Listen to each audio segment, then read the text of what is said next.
One of the carbon monoxide stories that came in, I'd like to talk about this one. Gotten a few phone calls about this one, a couple of emails.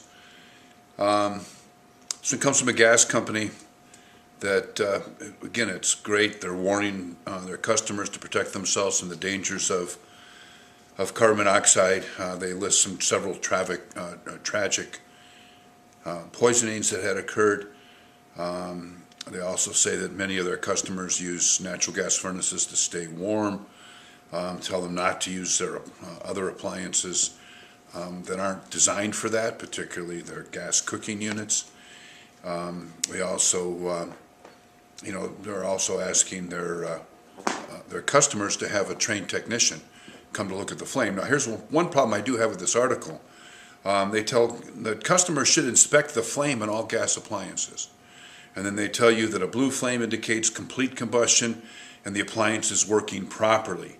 A lazy yellow or white flame is a warning sign that the appliance is not burning properly and could be producing carbon monoxide.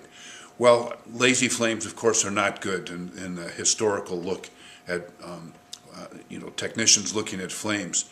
But good-looking flames that are all blue can also be producing carbon monoxide. And that's where, technicians come in. That's where technology has advanced. Working carbon monoxide test instruments. Similar, I've got some just as simple as this, that when I walk into a house, I know whether or not there's carbon monoxide in that space. So, should a customer look at their flames? Yes, that's a good idea. More importantly, you should have your appliances checked. They should be measured. Combustion analyzers today, every knowledgeable heating company or technician should have a test instrument that has the ability to measure combustion gases. They should be able to, adjust them through an air-fuel mixture just to make them burn as cleanly as possible. In some cases, they're going to find some problems. The more testing they do, the more problems they may find. We take a look at the age of our furnaces. We may find that our furnaces have been put in place for quite a while. We expect a lot of them. Same with our water heaters. They do have some costs associated with the replacement, of course, but we need to take a look at their safety more often. We need to have them inspected often and tested regularly.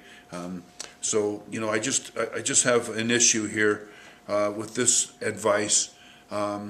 If you look at a flame and you think it's okay, remember, unless you are a technician that has actually measured it, you're still guessing. And if you're not in the business at all, it's a real wild guess. Technicians that guess, that's one thing. With their experience, still not a good idea.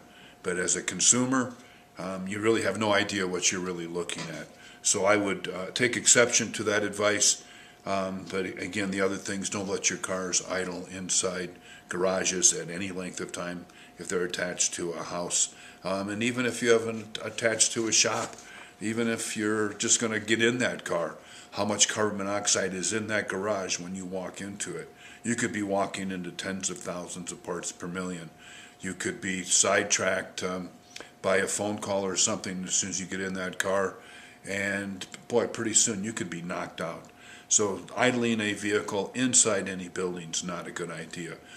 Using gasoline-powered electric generators, of course, people making some terrible mistakes with those. They're out to be used outside.